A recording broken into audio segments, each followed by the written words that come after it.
Varicose veins కి సరైన చికిత్స కోసం సంప్రదించండి ఎవిస్ హాస్పిటల్.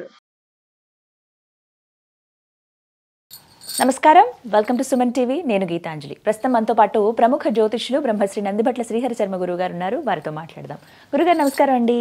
వాగర్థావివ సంపృక్తౌ వాగర్థ ప్రతిపత్తయే జగతః పితరౌ వందే పార్వతీ పరమేశ్వరౌ. సదాశివ సమారంభాం శంకరాచార్య మధ్యమాం అస్మదాచార్య పర్యంతం వందే గురు పరంపరాం. ఆదిత్యాయ చ సోమాయ మంగళాయ బుధాయ చ గురు శుక్ర శనిభ్యశ్చ రాహవే కేతవే నమః. శృంగేరి జగద్గురు పీఠాధిపతులకి, కంచి పీఠాధిపతులకి నమస్కారములు తెలియజేసుకుంటూ కార్యక్రమాన్ని ప్రారంభిద్దాం. కార్తీక మాసం భలే సందడిగా ఉందండి. ఎక్కడ చూసిన ఆలయాల్లో అయితే చాలా ప్రత్యేకం. ఇంకా ప్రతి ఒక్కరి ఇళ్లల్లో దీపారాధన అనేది ఖచ్చితంగా చేస్తారు. సంవత్సరం పొడవునా చేయటం ఒక ఎత్తు, కార్తీక మాసంలో చేయటం ఒక ఎత్తు అంటారు. అదే దేవాలయాలకు వెళ్ళినప్పుడు అండి, ప్రధానంగా శివాలయాలకు వెళ్ళినప్పుడు ప్రదక్షిణ అనేది ఒక పద్ధతి ప్రకారం చేయాలి, అన్ని దేవాలయాల్లాగా కాదు అనేది మీరు ఒక మాటల సందర్భంలో నాతో అన్నారు. ఇప్పుడు అది బాగా పనికొస్తుందండి, అందరికీ తెలియాలి అని అనిపించింది. మీ అంగీకారంతో ఈ వీడియో చేస్తున్నాం కాబట్టి ప్రదక్షిణ అసలు ఎలా చేయాలి శివాలయంలో, దీనికంటూ ఒక పద్ధతి అన్నారు. ఆ పద్ధతి ఏంటి, ఎలా చేయాలి, ఎందుకు అలానే చేయాలి, వివరించండి. తప్పకుండానమ్మా. వీక్షించేటువంటి సుమన్ టీవీ ప్రేక్షకులు ఈ వీడియోని ఆశాంతం వీక్షించే ప్రయత్నం చేయండి. సమయం తీసుకున్నా ఈ వీడియో ప్రభావం వల్ల మీరు మీ చుట్టుపక్కల ఎక్కడ శివాలయానికి వెళ్ళినా ఆ శివాలయంలో ప్రతి ఒక్కళ్ళు ప్రదక్షిణ చేస్తారు కదమ్మా. ఆ ప్రదక్షిణలో 100కి 99.5% మంది 99.5% మంది తప్పులే చేస్తున్నారు. అసలు శివాలయ ప్రదక్షిణ చేసినటువంటి పుణ్య ఫలితం దక్కాలి అని అంటే శివుడి కోసం ప్రత్యేకమైనటువంటి ప్రదక్షిణ ఒకటి ఉంది. ఆ ప్రదక్షిణ కైలాసము చుట్టూ తిరిగినటువంటి ప్రదక్షిణ ఫలితం కలుగుతుందమ్మా. మామూలుగా కైలాసం వెళ్ళాలంటే మనం నేపాల్ బార్డర్ దాటి వెళ్ళాలి, టిబెట్ వరకు. మరి అంత దూరం మనం వెళ్ళలేం. కాబట్టి ఆ కైలాస పర్వతం చుట్టూ ప్రదక్షిణ చేయాలని అంటే 10-12 సార్లు వెళ్ళిన వాళ్ళకే ఆ పర్వతం చుట్టూ ప్రదక్షిణ చేసే ప్రదక్షిణ అవకాశం ఉంటుంది. అటువంటి ప్రదక్షిణ ఫలితము మన ఇంటి దగ్గర ఉన్నటువంటి శివాలయంలో చేయడం ద్వారా తెలుస్తుంది. అందుకనే మనకు ఒక సూచన వీక్షించేటువంటి ప్రేక్షకులకి, సుమన్ టీవీ ప్రేక్షకులకి, ఈ వీడియోని ఆశాంతం వీక్షించండి. ప్రదక్షిణం యొక్క విధి విధానము అందరికీ అర్థమయ్యే సరళ భాషలో చెప్పడానికి ప్రయత్నం చేస్తానమ్మా. ఒకవేళ అర్థం కాలేకపోతే కింద కామెంట్ రూపంలో చెప్పిన విధానంలో మాకు సరిగ్గా అర్థం కాలేదు, ఎక్స్ప్లెయిన్ చేయండి అని అంటే తప్పకుండా మళ్ళీ ఇంకొకసారి వీడియో ప్రయత్నం చేద్దాం. తప్పుడు చిత్రపటం ద్వారా, బోర్డు ద్వారా ప్రదక్షిణ ఎలా చేయాలనే విషయాన్ని మనం తప్పకుండా బోర్డు ద్వారా చేద్దాం. కానీ ముందుగా దాని యొక్క విధి విధానం మన ప్రేక్షకులకి తెలియడం కోసం తెలియచేస్తున్నామా. దీని యొక్క ప్రదక్షిణ ప్రభావం వల్ల అనంతమైనటువంటి పుణ్య ఫలితం కలుగుతుంది. ఇప్పుడు కార్తీక మాసం దగ్గర పౌర్ణమి, ఇవన్నీ రోజులన్నీ కూడా దగ్గర పడుతున్నాయి. ఏ రోజైనా కానీ అన్ని రకాలైనటువంటి శుభ ఫలితాలు అనేటువంటి కలుగుతాయి. అటువంటి ఈ కార్తీక మాసంలో అందరూ శివాలయానికి పోటెత్తుతారు. ఆ శివాలయంలో అందరూ కూడా 3 ప్రదక్షిణలు, 9 ప్రదక్షిణలు, 11 ప్రదక్షిణలు, 27, 36, 41, 108 ప్రదక్షిణలు, 54 ప్రదక్షిణలు, ఇలా ఎవరి శక్తి కొలది వాళ్ళు చేస్తారు. సహజంగా 3 ప్రదక్షిణలు ప్రతి దేవాలయానికి వెళ్ళినా చేస్తారు. కానీ ఈ 3 ప్రదక్షిణలు అనేటువంటిది ప్రదక్షిణ చేసిన తర్వాత వచ్చిన ఫలితం మనకు తెలియకుండానే కొన్ని విధానం ట్రాన్స్ఫర్ అవుతుంది. 3 ప్రదక్షిణలో మొదటి ప్రదక్షిణం జరిగిన తర్వాత వచ్చే ఫలితము ఆ దేవాలయాన్ని నిర్మించిన వ్యక్తి యొక్క ఖాతాలోకి వెళుతుంది. 2వ ప్రదక్షిణం ఏదైతే ఉంటుందో ఆ 2వ ప్రదక్షిణ ఫలితం మనకు కలుగుతుంది. 3వ ప్రదక్షిణ యొక్క ఫలితము ఆ క్షేత్ర ప్రాబల్యాన్ని పెంచడం కోసం ఆ శక్తి అక్కడ నిక్షిప్తమవుతుంది. అందుకే ముమ్మార్లు ప్రదక్షిణ చెయ్యండి అని చెప్పేటువంటిది. అందుకు చెప్తారు. ఎందుకంటే ఇల్లు కట్టి చూడు అని చెప్పి, అలాగే రుణానుబంధ రూపేణ పశుపత్ని సుతాలయ అన్నారు. అంటే రుణం ఉంటేనే పశువు, పత్ని, సుత అంటే పిల్లలు, ఆలయము దేవాలయాన్ని బాగోగులు చూసుకోవడం, దేవాలయాన్ని నిర్మించడం అనేటువంటిది రుణం ఉంటేనే కలుగుతుంది. కాబట్టి ఈ విధానము 3 ప్రదక్షిణలో 3కి వెళుతుంది. అయితే అన్ని దేవాలయాలకి ఒక్కొక్క ప్రదక్షిణ ఉంటే శివాలయానికి మాత్రం ప్రత్యేకమైనటువంటి ప్రదక్షిణ ఉంది. ఈ శివాలయంలో మనకు గర్భగుడిలోకి వెళ్ళగానే నందీశ్వరుడు ఉంటాడు, ఎదురుగా శివుడు ఉంటాడు, శివలింగం ఉంటుంది. ఈ అక్కడ అసలు ఏ దేవాలయంలోనైనా కానీ తన వాహనము తన పాలకుడికి మధ్య ఎవరు కూడా వెళ్ళకూడదు. ప్రదక్షిణ ఆ యొక్క వాహనానికి ప్రధాన విగ్రహానికి మధ్యన ఎవ్వరూ అట్లా ఉండి ప్రదక్షిణ చేయకూడదు. అందున నందీశ్వరుడికి చాలా కోపం వస్తుందట. నందీశ్వరునికి మధ్య శివునికి మధ్య ప్రదక్షిణ చేస్తుంటే నందీశ్వరుడు డిస్టర్బ్ అవుతాడు. అందుకని ఇక్కడ ఏంటంటే డిస్టర్బ్ అవుతాడు అని అంటే అతనికి అసహనం కలుగుతుంది. ఆ శివాలయానికి వెళ్ళినటువంటి ఫలితాన్ని మనకు కలగకుండా పోతుంది. ఇంత చేసి ఆ శివాలయం చుట్టూ తిరిగి పూర్వకాలంలో విధి విధానాలు పాటించారు కాబట్టే మన దైవం యొక్క అనుగ్రహాన్ని అనతి కాలంలో పొందారు. ఇప్పుడు విధానాలన్నీ కూడాను వెళ్ళిపోయాయి. నామమాత్రమైనటువంటి విధానాలే మనం ఆచరిస్తున్నాం. అందుకే ఫలితాలు కలగట్లేదు. వేరే మతంలో గొప్పగా ఫలితాలు ఉంటాయి అంటున్నారు. కానీ మన ధర్మం ప్రకారము ముఖ్యంగా శివాలయంలో ప్రదక్షిణ చేసేటప్పుడు మనకు ప్రధానంగా నంది ఉంటాడు. నందికి ఎదురుగా శివుని యొక్క లింగం. ఆ శివలింగానికి మనం అభిషేకం చేసిన తర్వాత సోమసూత్రం ద్వారా అభిషేకం నీళ్లు బయటకు వదులుతాయి. బయట గర్భగుడి నుంచి బయటికి వెళ్ళిన తర్వాత ఆ బయటికి వెళ్ళే దారి కూడా ఇలా ఉంటుంది ఒకటి. దానికి అక్కడే ఒక విగ్రహం ఉంటుంది. ఆ విగ్రహము ఎందుకనంటే చండీశ్వరుడు అనేటువంటి వ్యక్తి అక్కడ ఉంటాడు. చండీశ్వరుడు. ఈ చండీశ్వరుని యొక్క వృత్తాంతము చాలా గొప్పది. అఖండమైనటువంటి భక్తి ప్రపత్తులతో ఇసుకతో చక్కగా శివలింగాన్ని చేసి తన తండ్రి పంపినటువంటి ఆవులని మేపుతూ ఆవుల నుంచి వచ్చినటువంటి పాలతో అభిషేకం చేసేవాడు. ఇంటికి వచ్చేసేసరికి పాలని తగ్గిపోయే పాలు ఇవ్వట్లేవు ఆవులు అని చెప్పి ఎందుకు ఇట్లా జరుగుతుందని చెప్పి అప్పుడు తన కొడుక్కి తెలియకుండా తండ్రి వెంట పెడతాడు. వెళ్ళిన తర్వాత తన కొడుకు అభిషేకం కోసం ఆవు పాలను వినియోగిస్తున్నాడు, ఆవు పాలు రావట్లేవని తెలిసి కోపంతో ఆ యొక్క కొడుకుని మందలిస్తాడు. కానీ అచంచలమైనటువంటి భక్తి విశ్వాసంతో ఉన్నటువంటి ఆ యొక్క చండీశ్వరుడు అప్పుడు తండ్రి వచ్చి ఆ యొక్క ప్రాంతాన్ని అంతా శివలింగం ఇసుకతో చేస్తాడు కదా, ఛిద్రం చేసేస్తాడు. నా దేవుడిని నేను ఆరాధిస్తున్నాను, నా దేవత ఆరాధనకి భంగం కలిగించావా తండ్రి అని చెప్పి పక్కన ఉన్నటువంటి గొడ్డలితో గట్టిగా కొడతాడు. అతని కాళ్ళు రెండు పగిలిపోతాయి. అంటే అక్కడ తండ్రి అని కూడా చూడలేదు, అక్కడ భక్తి ప్రధానమైంది.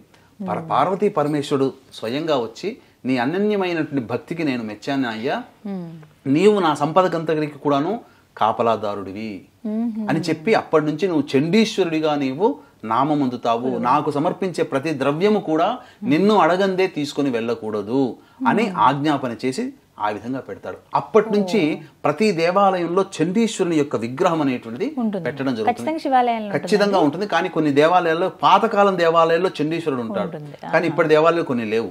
అయితే ఈ ప్రదక్షిణ అనేటువంటిది విధానంగా చెయ్యాలమ్మా.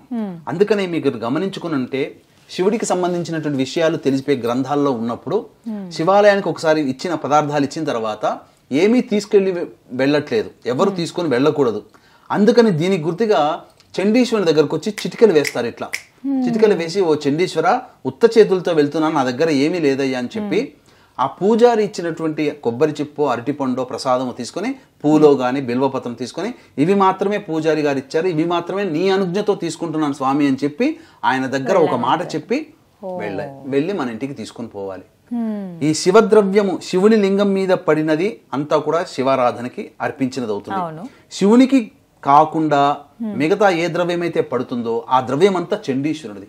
అందుకనే ఇక్కడ శివాలయంలో కనీసం విభూతి కూడా పట్టుకొని రాకూడదు, చండీశ్వరునికి చెప్పి పట్టుకొని రావాలి. అటువంటి చండీశ్వరునికి సంబంధించినటువంటి కాబట్టి చండీశ్వర ప్రదక్షిణ అనేటువంటిది ఒకటి ఉంటుందమ్మా. ఆ చండీశ్వర ప్రదక్షిణ గనక విధానంగా చేస్తే కైలాసములో పార్వతీ పరమేశ్వరుల యొక్క సమూహము ఉన్నటువంటి ఆ కైలాస పర్వతాన్ని చుట్టినటువంటి ఫలితం వస్తుంది.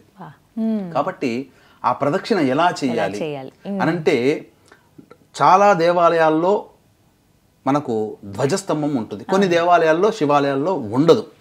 ధ్వజస్తంభం ఉన్నటువంటి దేవాలయంలో అయితే ధ్వజస్తంభం నుంచి ప్రారంభం చేయాలి. లేదు ధ్వజస్తంభం లేకపోతే కనీసము నంది దగ్గర నుంచి అయినా ప్రారంభం చేయాలి. కానీ ఈ ప్రదక్షిణ చేసేటప్పుడు నందికి శివలింగానికి మధ్యగా వెళ్ళకూడదు, ఇది నియమం. అయితే కొన్ని దేవాలయాల్లో శివాలయంలో శివలింగం ఉంటుంది, అభిషేకం చేసిన తర్వాత అభిషేకం నీళ్లు బయటికి వెళ్ళడానికి ఒక ద్వారం ఉంటుంది. ఆ యొక్క ద్వారం గుండా అక్కడ అభిషేకం చేసిన నీళ్లు గుడి వెనకాల గుడి బయట పోతుంటాయి కదా, అక్కడ చండీశ్వరుడు ఉంటాడు. ఒకవేళ చండీశ్వరుని విగ్రహం లేకపోతే ఆ నీళ్లు అభిషేకం చేసినటువంటి నీళ్లు కానీ పళ్ళ రసాలు కానీ పోయే ద్వారం ఉంటుందో అక్కడ చండీశ్వరుడుగా ఉన్నట్టుగా భావన చేసుకోవాలి. ఈ విధంగా ప్రదక్షిణ అనేటువంటిది చేయాలి. ఏ విధంగా చేయాలి అని అంటే, వీక్షించేటువంటి సుమన్ టీవీ ప్రేక్షకులు గమనిక, ఈ యొక్క కార్తీక మాసము పౌర్ణమి సందర్భంగా నవంబర్ 15వ తారీఖు రోజున జాతకరీత్యా కలుగు విద్య, వివాహ, ఉద్యోగ, దాంపత్య, సంతాన, అనారోగ్య సమస్యల నివారణకి సర్వదోష నివారణ హోమాలు అనేటువంటివి, అలాగే శనిదోష నివారణ హోమాలు పర్ హెడ్ 1500 రూపాయలకి చేయించడం జరుగుతుంది. అవకాశం ఉన్న వాళ్ళు కార్యక్రమ తదనంతరం కాంటాక్ట్ చేసి పూర్తి వివరాలు తెలుసుకోవచ్చు. అలాగే 2025వ సంవత్సరంలో ప్రతి నెల మీ కుటుంబ సభ్యుల గోతనామాదులతో సర్వదోష నివారణ హోమాలని 1 సంవత్సరం పాటు మీ గోతనామాలతో చేయించడం జరుగుతుంది. వీటి వివరాలు కూడా కార్యక్రమ తదనంతరం కాంటాక్ట్ చేసి తెలుసుకోవచ్చు. ఇక అసలు విషయం, చండీశ్వరుని యొక్క ప్రదక్షిణ ఎలా చేయాలి? ముందుగా ధ్వజస్తంభం దగ్గర అయినా కానీ నిలబడాలమ్మ. నిలబడి ధ్వజస్తంభం దగ్గర నిలబడినప్పుడు దానికి ఎదురుగా మనకు నంది కనబడతాడు, నందికి ఎదురుగా శివుడు కనబడతాడు. ఆ విధంగా మనం ధ్వజస్తంభం ఎదురుగా నిలబడ్డప్పుడు మనం ఎడం వైపు నుంచి మనం కుడివైపున వెళితే అప్రదక్షిణం అవుతుంది. ధ్వజస్తంభం దగ్గర నిలబడి ఆ విధంగా వెళ్ళి ఆ స్వామి వారికి అభిషేకం చేసిన తర్వాత అభిషేకం ద్రవ్యాలు పోయే ప్రదేశం ఉంటుంది కదా, అక్కడ వరకు రావాలి. ఆ అభిషేక ద్రవ్యాలు పోయే దాన్ని దాటకూడదు. అక్కడ వరకు వచ్చి నమస్కారం చేసుకొని మళ్ళీ వెనక్కి రావాలి. వెనక్కి వచ్చి మళ్ళీ ధ్వజస్తంభాన్ని దాటి మళ్ళీ ఆ గర్భగుడిలో దాటిన తర్వాత అక్కడ అభిషేకం చేసే నీళ్లు పోయే ప్రదేశం ఉంటుంది కదా, అక్కడికి వచ్చి రావాలి.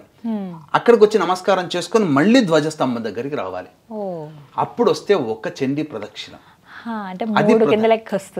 మనకైతే 3 కిందకి వస్తుంది, కానీ 2.5 కిందకి వస్తుంది. కానీ వాస్తవానికి ఏంటంటే, ఈ అభిషేకం చేసిన తర్వాత నీళ్లు వెళతాయి కదమ్మా, ఆ నీళ్లు వెళ్లే పానపట్టాన్ని దాటకూడదు. దీని నియమం అది. ధ్వజస్తంభం ఎదురుగా నిల్చొని ఆ శివుడి దగ్గరికి అలా వెళ్ళి గర్భగుడి వెనకాల నుంచి అలా వచ్చేస్తే అభిషేకం అక్కడ వరకు మళ్ళీ వెనక్కి రావాలి. వెళ్ళి వచ్చి ధ్వజస్తంభం దగ్గరకు వచ్చి మళ్ళీ ధ్వజస్తంభాన్ని దాటి మళ్ళీ అక్కడ దాకా రావాలి. మళ్ళీ వెళ్ళి అక్కడ నుంచి మళ్ళీ ధ్వజస్తంభం దగ్గర రావాలి. ఈ ప్రదక్షిణలో ఎక్కడ కూడా ఆ అభిషేకం నీళ్లు పోయే పానపట్టం ఉంటుంది కదా అక్కడ గర్భగుడికి బయట, దాన్ని దాటకూడదు. నియమం అది. ఆ విధంగా ఒక్క ప్రదక్షిణ చేస్తే శివానుగ్రహం అతి త్వరగా కలుగుతుంది. ఇది విషయము 99.9 మందికి తెలియదు. అంటే ఎందుకంటేనమ్మా, నాకు ఇప్పుడు ఏ విషయమైనా చెప్పేటప్పుడు అంటే మనకు కలిగినటువంటి జ్ఞానాన్ని 10 మందికి పంచాలనే ఆలోచన.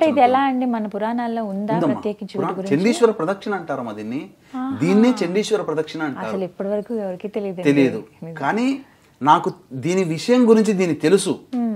కానీ ఈ విషయం తెలిసినా ఎలా వెళ్ళాలి, ఇది చాలా కన్ఫ్యూజన్గా ఉంది అని నేను చాలా కన్ఫ్యూజన్గా ఉండేవాడిని.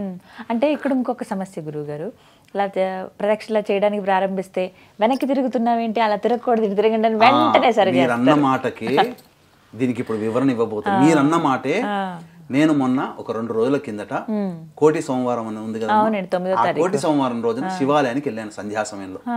వెళ్ళిన తర్వాత నేను మామూలుగా స్వామిని దర్శనం చేసుకుంటుంటే, ఇప్పుడు మీరు ఏదైతే అన్నారో సాక్షాత్తు అక్కడ ఒక బ్రాహ్మణుడు ప్రదక్షిణ చేస్తున్నాడు. మేము తింటుంటే మాకెదురుగా వస్తున్నాడు. అంటే మాతో పాటు తిరగాలి కదా, ఏంటండి అప్రదక్షిణంగా అవుతుంది కదా ప్రదక్షిణ అంటే, నేను మళ్ళీ చెప్తాను ఇట్లా అన్నాడు. అన్న తర్వాత శివాలయంలో కూర్చున్న తర్వాత అప్పుడు లోపలికి వచ్చి తీర్థ ప్రసాదాలు తీసుకున్న తర్వాత, మామూలుగా బ్రహ్మచారులు అయితే ఇలా మొత్తం అంతా తిరగొచ్చు, మరి బ్రహ్మచారులు కాని వాళ్ళు, గృహస్థులైన వాళ్ళు ఎవరైనా ఈశ్వరుని దేవాలయానికి వచ్చినప్పుడు ప్రదక్షిణ, ఈ శివ ప్రదక్షిణ ఇట్లా చేస్తారని చెప్పి ఇట్లానంటే, అప్పుడు మీరు చేసింది ఎంతటి గొప్ప పుణ్యమే తెలుసా అండి. నేను ఎన్నాళ్ళ నుంచో నేను కూడా నాకు ఒక సందేహాలు ఉన్నాయి దీని మీద. అతను చెప్పిన విధానం తర్వాత నాకు ఆ సందేహాలను నివృత్తి అయ్యాయి. దీన్ని చండీశ్వర ప్రదక్షిణ అంటారండి. చండీశ్వర ప్రదక్షిణ ఇలా చేయడం వల్ల సాక్షాత్తు కైలాసము చుట్టూ ప్రదక్షిణ చేసిన పుణ్య ఫలితము, అలాగే శివాలయంలో 108 సార్లు ప్రదక్షిణ చేస్తే ఎంత ఫలితమో, ఈ చండీశ్వర ప్రదక్షిణ ఒక్కసారి చేస్తే అంత ఫలితం అని చెప్పి మనకు లింగ పురాణంలో, శివ పురాణంలో చెప్పబడి ఉందండి. అంటే మీరు చండీశ్వర ప్రదక్షిణ అంటున్నారు కానీ నాకు తెలియదండి. మా గురువు గారు శివ ప్రదక్షిణ ఇలా చేయాలని నాకు చెప్పారు, అలా చేస్తున్నాను. మొట్టమొదటిసారి మీ నోటి నుంచి చండీశ్వర ప్రదక్షిణ అంటారని చెప్పి తెలుసుకున్నాను. నాకు ఈ రోజున నాకు ఈ విధానం తెలిసింది, చాలా ధన్యం, ఆ ఈశ్వరానుగ్రహమే అనుకుంటాను అని చెప్పి చెప్పడం జరిగిందమ్మా. మొత్తం మీద ఇలా జరిగింది. మీరు అన్నట్టు చాలా వరకు తెలియదు. దీన్ని చండీశ్వర ప్రదక్షిణ, ఎందుకంటే ఈ సందేహం నాకు ఎదురుగా ఒక బ్రాహ్మడు నాకు ఎదురుగా వచ్చి ప్రదక్షిణ చేస్తేనే నేను అప్రదక్షిణం అనుకున్నాను. అది ఎవరన్నా ఇప్పుడు ఇలా ప్రదక్షిణ చేస్తే నందిబొట్ల గారు చెప్పారు ఈ విధంగా చేయమని అని చెప్తారండి. నేను చెప్పడం నేను పరమాణులో రేణువంతుడివాణ్ణి. అది మనకి ఎప్పుడో చెప్పబడి ఉంది. పురాణాల్లో ఉన్న మా అంతటి మేము చదవలేము, వాటి గురించి తెలుసుకోలేము. మీలాంటి వాళ్ళ ద్వారానే కదా తెలుసుకోగలుగుతాం. మొత్తం మీద ప్రదక్షిణ ఇలా చేయాలి. ఒకవేళ దీని విధానంగా మనకు తెలియకపోతే మళ్ళీ మనం ఒకసారి చిత్రపటం ద్వారా అందరికీ తెలియజేసే, ఎందుకంటే ఈ జ్ఞానం అందరికీ వెళ్ళాలమ్మా, మనతో ఆగకూడదు. ఈ యొక్క శివ ప్రదక్షిణ అనుగ్రహం, శివానుగ్రహం. ఎందుకంటే అన్ని దేవతల్లోకెల్లా శివుడు చాలా భోలాశంకరుడు, తొందరగా వరాలు ఇస్తాడు. కాబట్టి ఆయన అనుగ్రహాన్ని అతి త్వరగా పొందేటువంటి విధానం చండీశ్వర ప్రదక్షిణ అని చెప్పడంలో ఏమాత్రం సందేహం లేదు. వీక్షించేటువంటి ప్రేక్షకులు కూడా ఈ చండీశ్వర ప్రదక్షిణని అందరూ ఆచరించి ఒక్కసారి చేస్తే చాలా అండి, ఒక్కటైనా. అసలు మనకు శక్తి ఉంటే అప్పుడు చేయడం అలవాటు అయితే 11 ప్రదక్షిణలు చేస్తామమ్మా, 27 ప్రదక్షిణలు చేస్తాం, 108 ప్రదక్షిణలు చేస్తామన్నప్పుడు ఈ విధానంగా శివనామ స్మరణ చేసుకుంటూ చేయండి. ఎంత పుణ్యమమ్మా, అసలు చెప్పలానటువంటి పుణ్యం. ఆ వ్యక్తి దక్షిణామూర్తి స్తోత్ర పారాయణం చేస్తూ ఈ విధంగా ప్రదక్షిణ చేసేయడానంటే అసలు చాలా అద్భుతం అమ్మా. నాకు నిజంగా ఈ కార్తీక మాసంలో నాకున్నటువంటి ఒకే ఒక సందేహము, నేను చెయ్యాలి దేవాలయానికి వెళ్ళినప్పుడు అనుకున్నప్పుడు నాకు ఆ సందేహ నివృత్తి కాక, మనం తెలిసి చేసినా తెలియక చేసినా పాపమే కదా, తెలిసి ముట్టుకున్నా తెలియక ముట్టుకున్న నిప్పే కదా, దానివల్ల మనకేమైనా నెగిటివ్ వస్తుందేమని చెప్పి నేను ఆగిపోయి ఉన్నాను. ప్రదక్షిణ విధానం తెలియక, కొంత విధానం తెలియక. కానీ ఆ బ్రాహ్మడి ద్వారా ఈశ్వరుడే నాకు సంకల్పం చేసినట్టుగా ఆ విధానాన్ని నాకు తెలియజేశాడు. నాకు తెలియచేయగానే మళ్ళీ అందరికీ తెలియచేయాలని ఆతృత నాకు. ఎందుకంటే అందరూ ఈ ఫలితాన్ని పొందాలి, నాకు ఒక్కడి ద్వారా తెలియకూడదు. అందరూ చేసే 100లో 99.5 అని నేను అంటున్నాను, కానీ 100కి 100 మంది చేసే తప్పు ఇది. కానీ 99.5 ఎందుకన్నా అంటే నాకు కనబడ్డాడు కదా బ్రాహ్మడు. అట్లాంటి బ్రాహ్మణులు ఎంతో మంది చేసేవాళ్ళు ఉంటారు. కాబట్టి వాళ్ళకి తెలిసినది అందరికీ మనం తెలుసుకుని అందరికీ మనం పంచుతున్నాం. చాలా చక్కగా వివరించారు గురుగారు, ధన్యవాదాలండి. సర్వం శ్రీ ఉమామహేశ్వర పరబ్రహ్మార్పణమస్తు. విన్నారు కదా, పానవట్టం నుంచి బయటకు వచ్చే అభిషేకపు నీళ్ళు ఏవైతే ఉంటాయో అది దాటకుండా మనం ప్రదక్షిణ చేయాలండి. మీకు అర్థమైందనే భావిస్తాను. ఒకసారి వీడియో మళ్ళీ మీరు రివైండ్ చేసుకుని చూడండి. మీకు తెలిసిన వాళ్ళకి, మీకు కావాల్సిన వాళ్ళందరికీ కూడా ఈ వీడియోను షేర్ చేయండి. నమస్కారం.